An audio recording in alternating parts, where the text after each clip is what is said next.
वर्ष रहे हूं, इस चुनाव में ज्यादातर लोगों को जो उस समय बायपोल्स में हार भी गए थे उनको भी टिकट मिले हैं।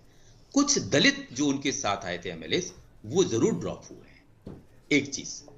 दूसरी चीज, अगर भारतीय जनता पार्टी जो डिससेटिस्फैक्शन की मार मध्य प्रदेश में अपनी संगठन में झेल रही है, जो उसकी सबसे बड़ी मजबूती मानी जाती थी संगठन में ताकत, वो कहीं ना कहीं ज्योतिरादित्य सिंधिया उसके लिए बड़े कारक हैं।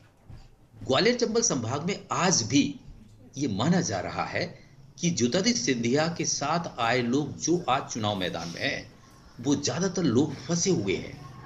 देखिए 2018 में आप ये कह सकते हैं कि ग्वालियर चंबल संभाग में जिसको सिंधिया का स्ट्रॉन्ग होल्ड माना जाता है, वहां कांग्रेस 26 आउट ऑफ 34 कैसे जीत सकी थी? उसका एक बड़ा कारण 2018 के अप्रैल 2 को एक बड़ा घटनाक्रम उस क्षेत्र में हुआ, जहां पर जो दलित आंदोलन हुआ, यानी कि सुप्रीम कोर्ट का एक ऑर्डर था जिसमें एट्रोसिटीज एक्ट में अमेंडमेंट हुआ था, उसके विरोध में पूरे देश में हालांकि हुआ, लेकिन उस क्षेत्र में 8 लोगों की मौतें हुई।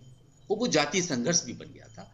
उसका इतना बैड इंपैक्ट पड़ा कि भारतीय जनता पार्टी वहां बिल्कुल साफ हो गई। उसके पीछे ज्योतिरादित्य सिंधिया का नाम आगे होना बड़ा कारण नहीं माना जा सकता कि कांग्रेस इसलिए जीती थी। कांग्रेस केवल, बीजेपी एक ऐसी पार्टी है जिसकी जड़ें मध्य प्रदेश में अभी चर्चा हो रही थी कि मध्य प्रदेश से उसकी जड़ें जुड़ी हैं। मैं तो ये कहूंगा मध्य प्रदेश में पर्टिकुलरली ग्वालियर में उसकी जगह जुड़ी है, क्योंकि अटल बिहारी वाजपेयी या ब्रजराज सिंधिया ऐसे लोग इसी क्षेत्र से आते हैं, और जितने भी बीजेपी के थिंक टैंक्स रहे हैं या जनसंघ के रहे हैं, वो अक्सर अपने प्रयोग ग्वालियर में ही करते थे।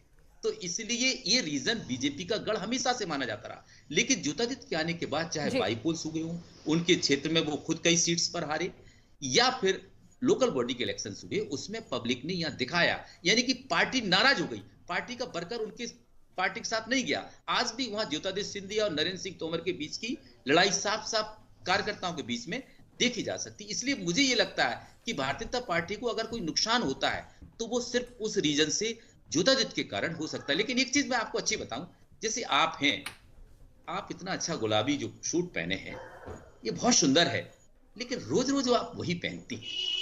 ये एक सबसे बड़ा कारण कहीं ना कहीं इस बीजेपी गवर्नमेंट का या शिवराज सिंह चौहान के चेहरे का हो सकता है। हालांकि उन्होंने पब्लिक वेलफेयर में जो आइडिया लाए, लाडली बहना, उसको समझें आप। मध्य प्रदेश में जो महिला वोटर्स है वो 2.72 करोड़ के लगभग है। ऐसे में, और आपने देखा इसका ट्रेंड अगर देखते हैं पिछले 2003, 2008, 13 या 18 में, तो महिलाओं का जो वोटर टर्नआउट है वो काफी अच्छा रहा। पिछले बार 74.04% था, अब की बार ये बढ़ के 76 कुछ आगे बढ़ गया, जबकि लगभग 31 लाख महिला। चलिए, बिल्कुल आप जो बात कर रहे हैं शर्मा जी, वही बात हमारे एजेंट चीफ ने भी कही थी कि कहीं ना कहीं फटीग जो है वो एक बड़ा जो चेहरा है शिवराज सिंह चौहान का, एंटी इनकम्बेंसी और फटीग जो है वो भी एक बड़ा फैक्टर जो है यहां पर साबित हो सकता है। आगे बढ़ते हमारे साथ एनके सिंह जी भी जुड़ चुके हैं, और राजस्थान के भी मैं कहूंगी अपनी पीसीआर टीम से कि राजस्थान के जो एग्जिट पोल्स हैं वो जिस तरह की कांटे की टक्कर दिखा रहे हैं हमारे एग्जिट पोल के महापोल में, वो भी तस्वीरें हमारे सामने रखें। राजस्थान में एडवांटेज बीजेपी और बीजेपी की सरकार बनाते हुए मैक्सिमम पोल्स जो हैं नजर आ रहे हैं। एग्जिट पोल्स, तमाम एग्जिट पोल्स वहां पर बीजेपी की या तो सरकार बनवा रहे हैं या फिर एडवांटेज बीजेपी दिखा रहे हैं। एक ही अगर हम कहें कि एक ही पोल ऐसा है जहां पर वहां कांटे की टक्कर जो है वो दिखा रहा है, नहीं तो अधिकतर जो है राजस्थान में बीजेपी की सरकार ही बनाते हुए दिख रहे हैं। एनके सिंह जी, आपने जो एग्जिट पोल के नतीजे अब तक देखे हैं, चाहे वो मध्य प्रदेश हो, छत्तीसगढ़ हो, राजस्थान हो, आप उनसे इत्तेफाक रखते हैं? आपका आकलन, आपका जो असेसमेंट है कुछ अलहदा है?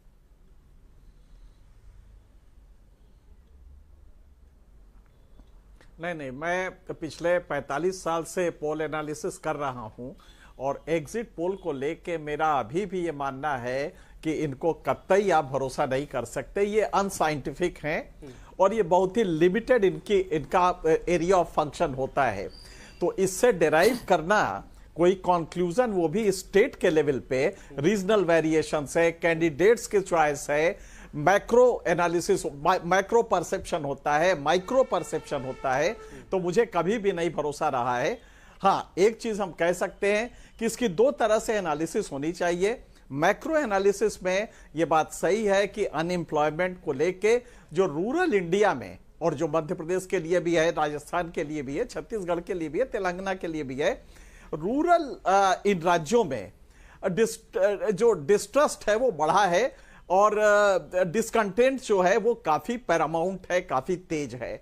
लेकिन इसके बरक्स जो डिलीवरी सिस्टम है उसकी एनालिसिस जरूर की जानी चाहिए कि राजस्थान में कैसा डिलीवरी किया चीफ मिनिस्टर की गवर्नमेंट ने और मध्य प्रदेश में कैसा किया। एक बात सही है कि मध्य प्रदेश में जो लाडली योजना है उसने काफी बड़ा चेंज, वरना हम ये बड़े कैटेगरिकली कह सकते थे कि कांग्रेस को एडवांटेज है और जबरदस्त एडवांटेज है, लेकिन लाडली योजना से चीजें काफी बदल गई और अब ये नेक एंड नेक फाइट है, वहां भी मध्य प्रदेश में भी और छत्तीसगढ़ में भी। हम कहीं भी ये नहीं कह सकते कि कोई एक पार्टी को एडवांटेज है, ये मेरी समझ में अभी तक नहीं आ रहा है। तेलंगाना का भी यही हाल है, तेलंगाना में भी मुझे लगता है कि कांग्रेस को एडवांटेज है, लेकिन राजस्थान में नेक एंड नेक है, बिल्कुल नेक एंड नेक है और उसके मल्टी वेरिएबल सिचुएशन है।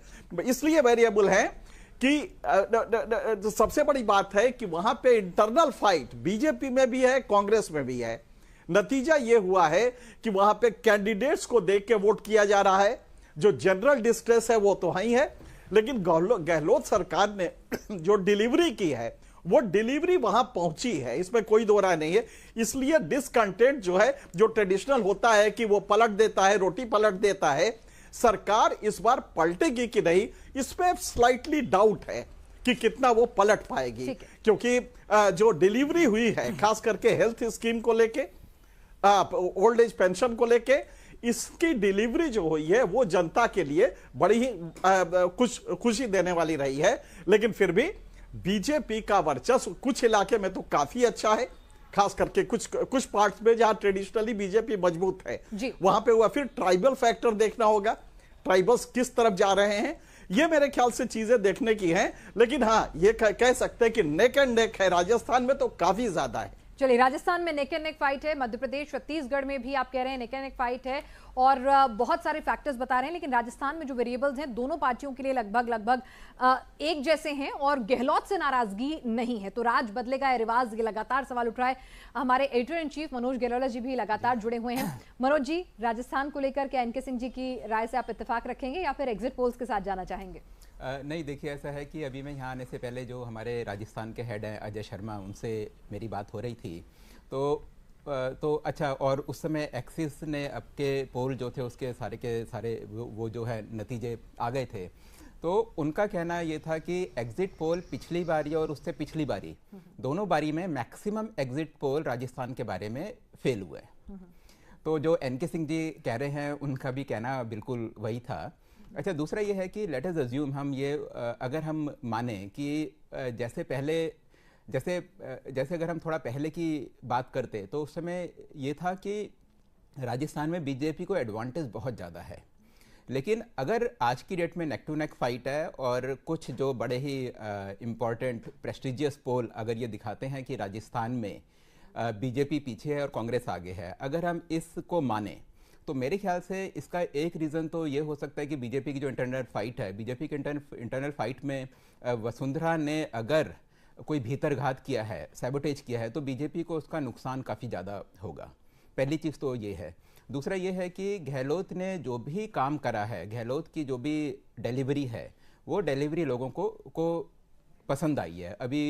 अभी हम लोग आज से करीब 2 महीने पहले राजस्थान में थे। राजस्थान में हम चीफ मिनिस्टर से तो खैर हमारी मुलाकात थी ही, लेकिन उसके बाद बाकी जो काफ़ी लोगों से हमने जयपुर और आसपास घूमकर बात करी। तो अशोक गहलोत के काम की तारीफ तो हर कोई करता था, लेकिन ये भी फैक्ट है कि पिछली बारी जब अशोक गहलोत की सरकार जब गिरी थी तो उस समय भी अशोक गहलोत का काम बहुत अच्छा था, और उससे पहले भी जब वो हारे थे तो उस समय भी अशोक गहलोत का काम काफ़ी अच्छा था। तो वहाँ जो सरकार जो पलटती है वो मेरे ख्याल से वो लगता था कि एक वो है, सत्य है। अच्छा, दूसरी चीज़ क्या है कि राजस्थान में बीजेपी ने लास्ट में जो कम्युनल कार्ड खेलने की कोशिश करी, मेरे को लगता है कि बीजेपी को उसका एडवांटेज तो कुछ नहीं मिला, लेकिन मुस्लिम जो वोट है जो पहले बटा था, वो मुस्लिम वोट पूरा एकमुश्त होकर कांग्रेस के साथ वो कांग्रेस को उसने वो है वोट किया। तो ये एक मेरे ख्याल से फैक्टर हो सकता है अगर हम इसको एनालिसिस करने की कोशिश करें कि कांग्रेस को वहाँ एडवांटेज क्यों है। बिल्कुल, और लगातार हमारे साथ ग्राउंड जीरो से हमारे रिपोर्टर्स भी अब जुड़ना शुरू हो गए हैं। जयपुर से हमारे रिपोर्टर आशुतोष जुड़े हुए हैं। आशुतोष, आप खुद ग्राउंड जीरो पर एक एक सीट पर गए, आपने इलेक्शन की कवरेज की, नेताओं की रैलियां, उनके भाषण, सीटों से असंतुष्ट जो बंटवारा था उनसे असंतुष्ट जो हैं बागी भी खड़े होते हैं, दोनों खेमे में खड़े हुए, पार्टियों के अंदर की सरपुटअव्वल भी थी। आपका खुद का एनालिसिस ग्राउंड जीरो से क्या खबर ले? जो पब्लिक की जो ओपिनियन है वो ये कहते हुए दिखाई दे रही है। आम भाषा में हम राजस्थान में कहते हैं कि खिचड़ी की जो सरकार होती है, यानी कि कुछ एकदम क्लियर आता हुआ दिखाई नहीं दे रहा। उसका एक बड़ा कारण है, उसका बड़ा कारण ये है कि अब से पहले के तमाम हम जो चुनाव देखते हैं उसमें बहुत साफ तस्वीर हो जाती थी कि देखिए इन मुद्दों पे चुनाव लड़ा गया, इस बात पे नाराज़गी थी और हमारी मुख्यमंत्री से नाराज़ थी, हमारी सरकार के साथ में नाराज़गी थी। लेकिन इस बार कतई ऐसा देखने को नहीं मिला। पहली बार ऐसा देखने को मिला कि सरकार विरोधी जो लहर थी वो पूरी तरीके से दिखाई नहीं दी। अशोक गहलोत की बात करते हैं, उनकी योजनाओं की बात करते हैं, लगातार चर्चाओं में रही, ग्राउंड जीरो पे चर्चा में रही, लोगों ने उसकी बात कही। और खास तौर पे जब हम ग्रामीण अंचल में गए तो ग्रामीण अंचल में बहुत ज्यादा मजबूती से। दरअसल हर बार ये होता है कि राजस्थान के भीतर अमूमन क्या होता है कि पिछले 3 डेकेड्स में आप देखिए कि चीजें बदल जाती है, सरकारें बदल जाती हैं। अशोक गहलोत के साथ एक बहुत पिछले बार चुनाव में भी कहा गया था कि दरअसल सरकार में तो आते हैं लेकिन सरकार रिपीट नहीं करवा